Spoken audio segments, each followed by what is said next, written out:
Hello and welcome to Reporters. Well, in today's show, we bring you extraordinary footage from Spain on patrol with an elite Spanish police force as they try to break Colombian drug trafficking rings. Now, hundreds of tons of cocaine make their way into Europe each year, and one of the main entry points is Galicia in Spain. Well, there, something of a two-pronged attack as far as anti-narcotics units are concerned is underway, monitoring the ships coming up to the shores, but also monitoring the sophisticated operation to unload the precious cargo before it gets dumped or washed away.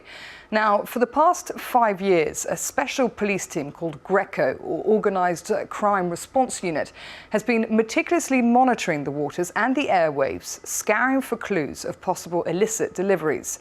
Since its creation, Greco Galicia has intercepted 45 tons of cocaine and arrested scores of smugglers, facing off against an ever-powerful and infallible foe. Well, France 24's journalists went along with them. Take a look. In Ansa in the southwest of Galicia, appearances are deceiving. Despite the picturesque air of tranquility, it is in fact here that hundreds of tons of cocaine are unloaded every year. It is the Galician fishermen and their famous speedboats that are at the heart of the drug smuggling.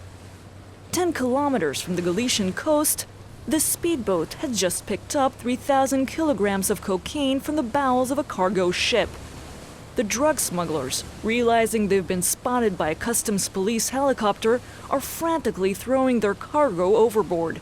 Each parcel is worth about 150,000 euros. As the helicopter approaches, the men are trying to signal that there's nothing left on board. Nonetheless, they've been caught red-handed and everyone will be arrested. Back in the small port of Arusa, we've entered a cafe at random. What's that?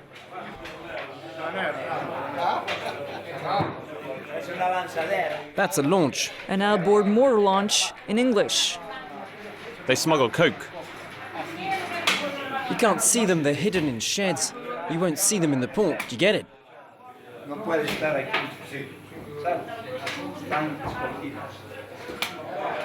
Each network of drug dealers owns at least one, if not several, of these high-speed boats, always well hidden in a discreet warehouse or boat shed. Here, less than 10 kilometers from the cafe, the men from the Greco, the Spanish drug squad, recently found this cache. Police seals were put in place, but the smugglers have been back. They've tried to force their way in.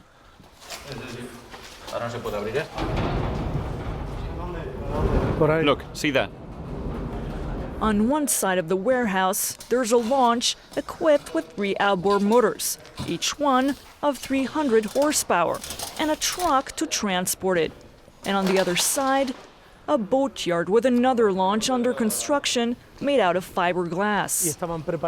They were in the middle of building this launch. It's nearly 18 meters long. They were going to use it on their next job.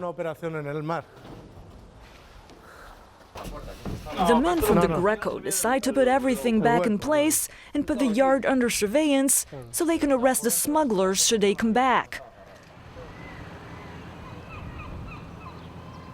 The drugs all come from Colombia, so the contracts are made between the Colombian cartels and Galician families. The Colombians produce the cocaine and bring it by ship to the middle of the Atlantic Ocean, where the Galicians come and fetch it in their ultra-high-speed boats. This one is the most powerful boat the police has ever seized, with 7 outboard motors and an autonomy of several thousand kilometers. We found 30,000 liters of fuel in this one. With all that, they could navigate for about 5 or 6 days, depending on their speed. 5.5 tons of cocaine were seized in this boat. The Colombians always send an envoy before each delivery to supervise the operation. The men from the Greco have located one. The envoy has made contact with the Galician counterparts, and the police have decided to tail him. Look, there he is. Follow him. He's driving a dark blue Peugeot 807.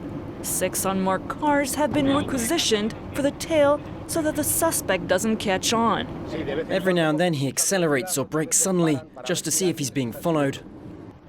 One small error, one careless mistake, and the target will give the alert.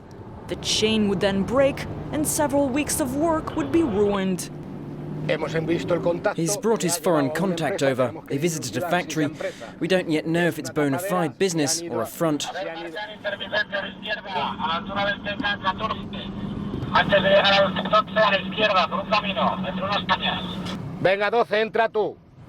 Only one car finishes the tail, Okay, let's go. and the suspect stops outside a house at the end of this track.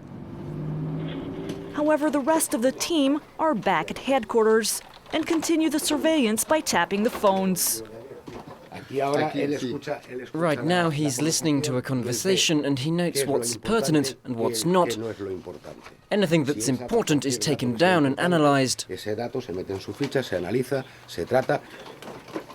The police don't want to lose the Colombian envoy. He'll lead them to the whole network. In Galicia, drug smuggling networks can have as many as 50 people working for them. Each member has his own specific role: driver, lookout, logistics, and the bosses. The Galicians' strength is their knowledge of every detail of their coast. 200 kilometers of coastline, riddled with creeks and small estuaries like this one. They have to come past here. It's the Arauca estuary. And then once past here, without making a sound, they go on over there or there till they reach their hideout, which could be anywhere. So without an enormous amount of investigative work up front, it's almost impossible to catch them. But when investigations succeed, it's usually a jackpot. It's midnight, and thanks to the telephone taps, the police have been informed of a delivery going on right now. The police helicopter is equipped with an infrared camera that quickly locates the smuggler's speedboat. The boat lands on shore in a small creek. 8 men start unloading the boat when suddenly panic strikes. They've seen the helicopter. 4 men try and escape on foot, while the 4 others turn the boat around and try to escape at sea. They'll try and destroy the boat. The helicopter follows, and one can quite clearly see a radar on board. The smugglers are equipped for navigating on high seas. The high-speed chase lasts for 6 hours until the driver runs aground on some rocks. The 4 smugglers calmly set fire to the launch, destroying as much evidence as possible.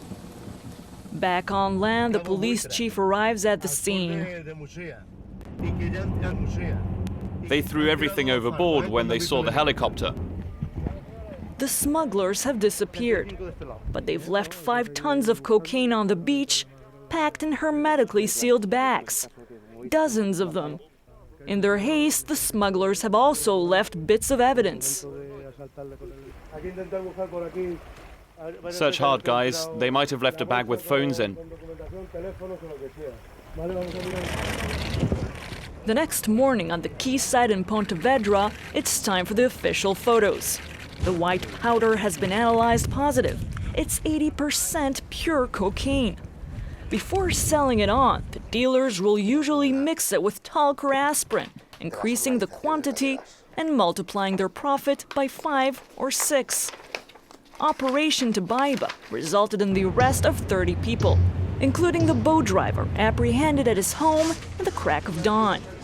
Balthazar Duran, alias Saro, 44 years old, was the best speedboat driver in the region.